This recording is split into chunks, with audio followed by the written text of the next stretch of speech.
2.5 cm sample of clay was taken from the field of predicting the time of settlement for a proposed building to serve a uniform pressure of 158 over the clay sample. The sample was loaded to 158. Proper drainage allows a top and bottom. It was seen that 50% of the total settlement occurred in 3 minutes. By the time required is 50% the total settlement of the building, which is constructed a 6 meter deep layer of clay, which extends from the ground horizontally to the sun. Again, this is construct the given of sample ito, sumagot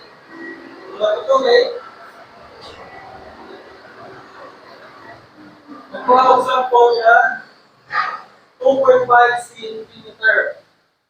That is the height sample. Failure was taken from the field for predicting the time of settlement for a proposed building, which exert a uniform pressure, denied pressure na 100 PPA. Over the place circle. The sample was loaded to 100 PPA. The proper drainage was allowed from top and bottom.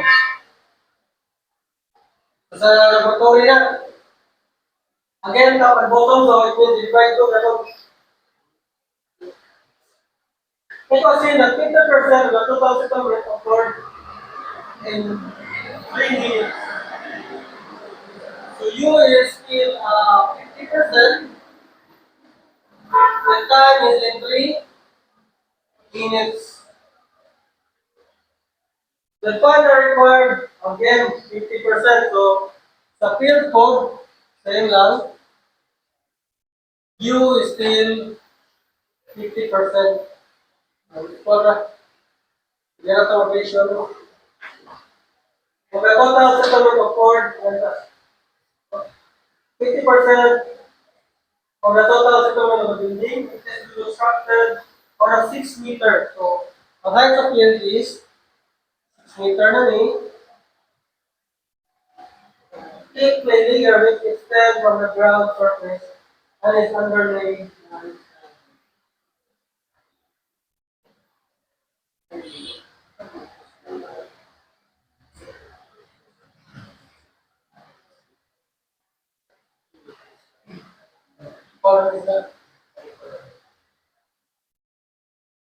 Again, ratio proportion. Is a laboratory over times actual. HDR squared laboratory. HDR squared. Pero kung naglain niya ang view, pwede na solve ng CVS sa usa, kaya sa degree sa iyo, solve na ng TV. Then, ang CV na constant na, siya pwede na pala wala pa solve ng TV. Based na po siya ang corresponding ang CV. Ayaw, ay. Pero kung pareha lang, pwede na mag-ratio ng portion. This is, let us say, minutes na sabi eh. Minutes. So 3 minutes, so minutes na 2 minutes over time in minutes to minute. And this is 2.5 cm. Okay, centimeter ni. Then divide by 2. Kaya kalawa ko tapos bottom. This is, since actual ni, mag-ausar na siya. And this is 600 centimeter. Solving for 2 times 2. This is in minutes. It means kung pinag-share na ng days, ito sa day. So this is 60 minutes. 1 day. How is that? 1 hour. And minus of 24 hours. 1 day. Okay, so for dito, 480? 480?